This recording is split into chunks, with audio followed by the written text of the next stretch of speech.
하나님, 어머니의 생을 인도해 주시고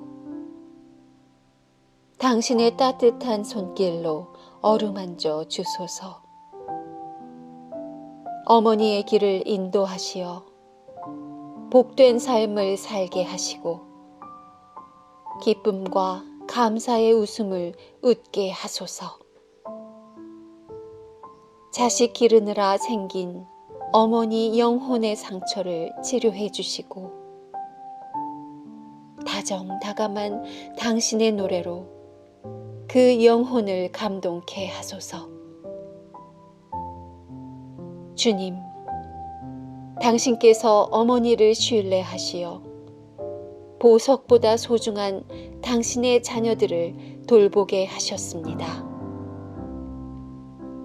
어머니가 걷는 길을 인도하사 생명을 잉태하고 양육하는 신비를 깨닫게 하심을 감사합니다.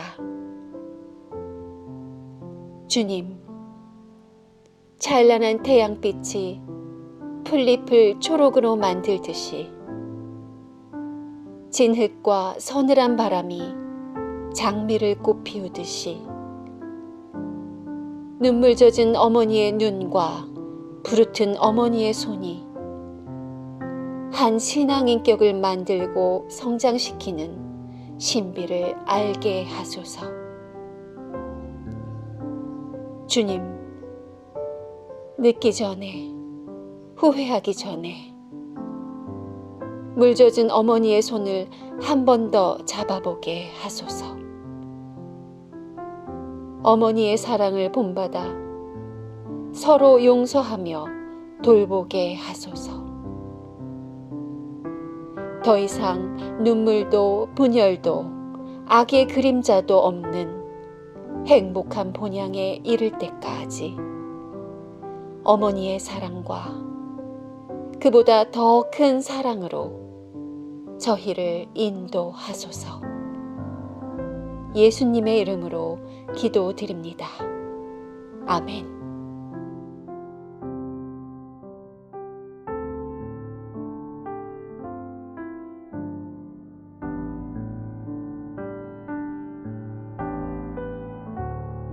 이사야 선지자가 전한 거룩한 예언입니다.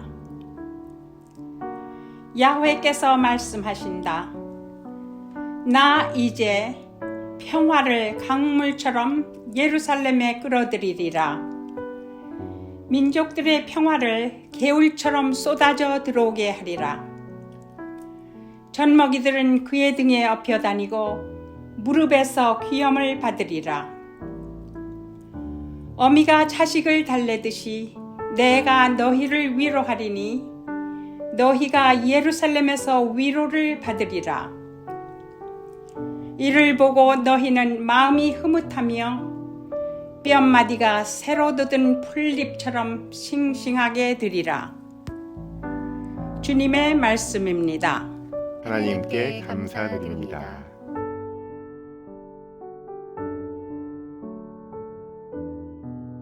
할렐루야! 하나님 아버지와 우리 주 예수 그리스도로부터 오는 은혜와 평강이 이 자리에 계신 모든 분들과 함께 하시기를 바랍니다. 어느 마을에 하루아침에 벼락부자가 된 사람이 있었습니다. 생각지 못했던 재산이 생기고 나니까 가장 먼저 집을 가지고 싶었던 거예요. 평소 사람들이 가난하다고 무시하고 또 무식하다고 천대했던 것이 마음에 남아서 그야말로 대저택을 사서 최고로 꾸몄습니다. 대리석 바닥에 번쩍이는 도자기에 유명 화가의 미술품으로 집을 채웠어요.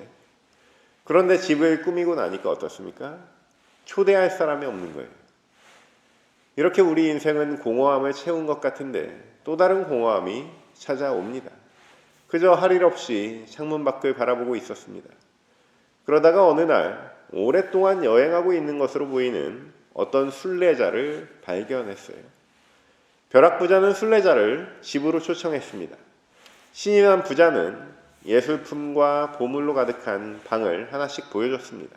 그리고 순례자에게 물었어요. 얼굴에 미소를 가득 머금고 어떤 작품이 가장 인상 깊으셨습니까? 하고 물었습니다. 그런데 이 부자의 예상과는 조금 다른 대답이 나왔어요. 순례자는 이렇게 말합니다. 이 어마어마한 집의 무게를 견디다니 역시 대지가 가장 위대하군요.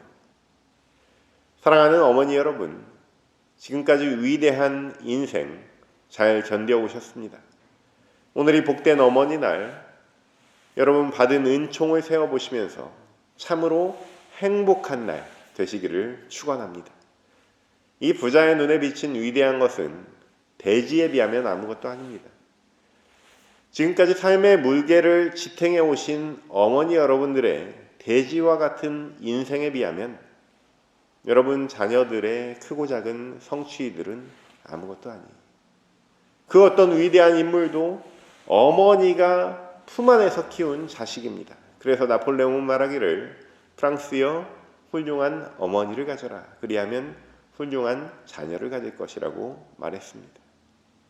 이 밖에도 어머니에 대한 세상의 현인들의 칭송은 헤아릴 수 없이 많지만 멀리까지 갈 것 없이 성서는 어머니에 대해서 어떻게 말하고 있는지 오늘은 어머니 특강처럼 살펴보겠습니다. 첫째로 성서에서 말하는 어머니상은 내 부모를 공경하라 라는 말씀을 통해서 알 수 있죠. 먼저 그리스도인이 아니더라도 인류 공통의 계명처럼 하나의 계율처럼 알려져 있는 게 5계명이라고 할 수 있습니다. 여러분도 아시듯이 10계명은 크게 하나님과의 관계에서 4가지 계명이 있죠. 이어서 이웃과의 관계에서 나머지 6가지 계명을 소개하고 있습니다. 제 5계명은 하나님의 사람이라면 가장 기본적으로 지켜야 할 명령, 곧 내 부모를 공경하라 입니다.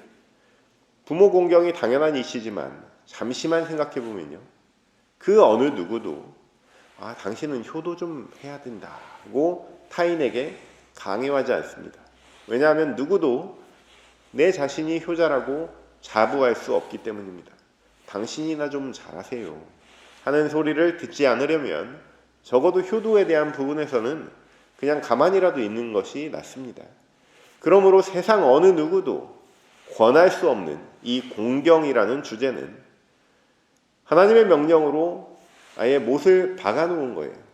우리 인간들의 처지와 상황에 따라서 할 수도 있고 안 할 수도 있는 그런 윤리적인 판단 영역이 아니라 하나님이 그냥 지정해준 필수 과목인 거예요.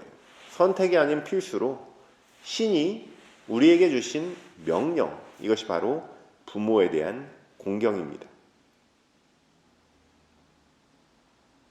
이렇게 부모 공경은 너무나 당연하고 명령이라는 그 형식답게 직관적입니다. 그런데 가끔 성경을 보다 보면 얼핏 이해가 안 가는 말씀도 있고 어쩌면 이 부모 공경의 말씀과 좀 충돌하는 것처럼 보이는 말씀도 있습니다.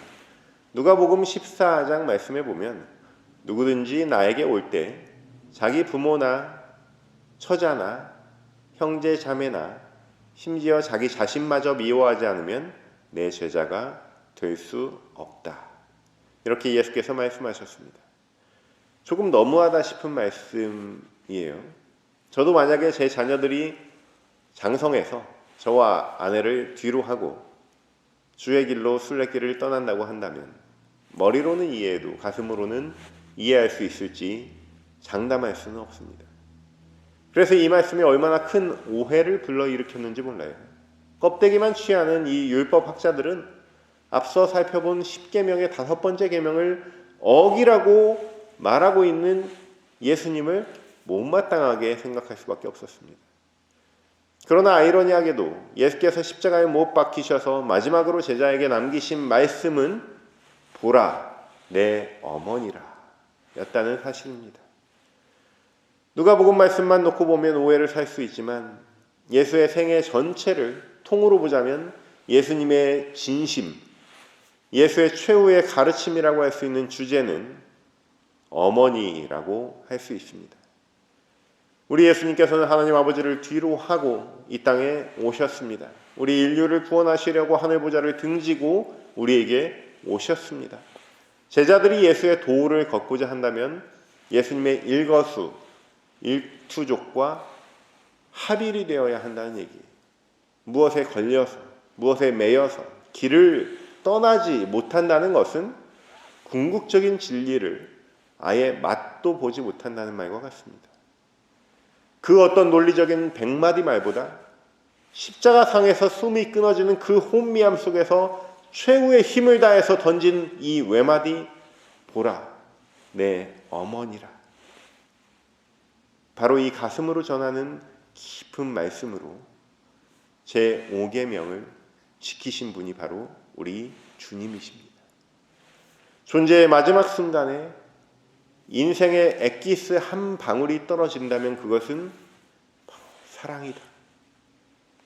그것도 어머니에 대한 사랑이다 라는 말씀입니다. 실제로 많은 분들이 임종의 순간에 어머니를 떠올린다고 합니다. 사람으로 태어나서 처음으로 맺은 사랑, 마지막에 떠올리는 사랑이 바로 어머니 사랑이에요. 이러한 예수님의 마음을 따라 우리 또한 궁극적으로 어머니의 거룩한 사랑을 헤아려 기억하고 우리도 그러한 어머니의 마음을 품으며 또 그 사랑을 다시 전수해야 될 줄로 믿습니다. 이제 오늘 우리에게 주신 말씀 이사야 선지자의 예언을 살펴보면 우리 하나님 안에서 어머니의 모습을 발견할 수 있습니다. 그런데 우리는 하나님 아버지는 들어봤어도 하나님 어머니 하면 조금 어딘지 모르게 불편함을 느끼죠. 그러나 우리 하나님은요, 아버지나 어머니의 그 틀 안에 계신 분은 아닙니다. 실제 이단 종파 가운데 하나님의 교회라는 곳이 있어요. 일단 위험한 곳입니다. 가까이 가시면 안 돼요. 가정이 무너지고 인생이 무너집니다. 그 하나님의 교회라는 곳에서 교주가 있는데 교주를 하나님 아버지라고 불러요. 그리고 그 교주의 부인을 하필이면 하나님 어머니라고 부르는 바람에 조금 아는 사람들은 하나님 어머니 하면 이단으로 생각을 하게 됐습니다. 그러나 성경에는 하나님을 독수리로 비유하기도 하고 아모스 같은 선지자는 사자에도 비유를 했습니다. 이러한 비유는 하나님의 속성을 있는 그대로 상상할 수 있게 도와줄 뿐이지 다른 건 다 되는데 어머니만 안 된다는 것도 어불성설이에요. 하나님 안에 굳건하고 강인한 아버지만 계신 것은 아닙니다. 하나님은 성별로 구분할 수 없는 존재라는 사실은 그 어떤 신학자 할아버지가 와도 바꿀 수가 없습니다. 우리 하나님 안에는요, 온유하고 부드러운 어머니의 성품이 분명히 존재하는 줄로 믿습니다. 호세아 선지자도 이스라엘에게 걸음마를 가르쳐 준 이도 나요, 품에 안아준 이도 나라고 하나님의 여성성을 대언합니다. 이사야 선지자도 이스라엘이 재난을 당했을 때 어머니가 자식을 위로해 주는 그러한 하나님의 위로의 메시지를 전하고 있습니다. 온통 허물어진 예루살렘 성전을 보면서 단지 성전 건물의 회복뿐만이 아니라 성전의 법도와 규례와 율법의 회복이 시급한 이스라엘에게 이사야 선지자는 이렇게 말하는 거예요. 너희는 젖먹이다. 너희는 무릎에서 뛰어노는 귀염둥이다. 아무것도 모르는 이런 젖먹이와 귀염둥이들에게 닥친 재난으로부터 너희를 어머니와 같이 위로하겠다 라는 평화의 메시지입니다. 이렇게 성서는 어머니를 잘 모셔야 된다고 말합니다. 또 어머니를 깊이 사랑하라고 말합니다. 그리고 우리 하나님은 곧 어머니의 마음으로 우리를 위로하시는 분임을 증거하고 있습니다. 이제 어머니들을 축복하는 마음으로 말씀을 맺습니다. 세상에 불가능한 일이 하나 있습니다. 바로 어머니의 은혜를 갚는 것입니다. 한량없는 은혜를 무슨 수로 갚겠습니까? 어떻게 일일이 헤아려서 갚을 수 있겠습니까? 그저 자식이 그 은혜를 일부분이라도 알면 다행이고 감사한 일이에요. 그러나 그 은혜를 다 알고 깨끗이 갚는다는 것은 있을 수 없는 일입니다. 어머니의 은혜를 갚을 수 있는 길은 오직 한 길밖에 없습니다. 어머님이 나에게 하셨던 것처럼 나도 그 사랑을 전하는 수밖에 없습니다. 유대교 전통에 보면 내가 너에게 해준 것과 같이 너도 내 자식에게 해주라는 격언이 있습니다. 성서의 메시지하고 상통하죠. 우리도 주기도문에서 우리가 우리에게 죄 지은 자를 사하여 준 것 같이 우리 죄를 사하여 주옵시고 이렇게 기도하지 않습니까? 하나님의 방정식은 이렇게 흘러갑니다. 단둘이 서로 끊임없이 주고받는 것이 아니라 내가 받고 뒷사람에게 전해주고. 언젠가 크리스마스 날 스타벅스에서 드라이브 스루를 했는데요. 앞사람이 뒤에서 뭘 주문할지도 모르는 제 음료를 계산해 준 거예요. 저는 제 뒷사람 것을 계산을 못 해줬습니다.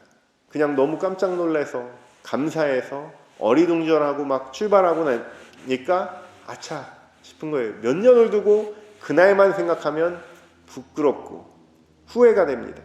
받았으면 저도 그 다음 사람에게 아주 조그만 사랑이라도 전했어야 되는데 그게 하나님 사랑의 법칙인데 그때는 미처 몰랐고 지금은 후회하다 보니까 깨닫게 된 사실입니다.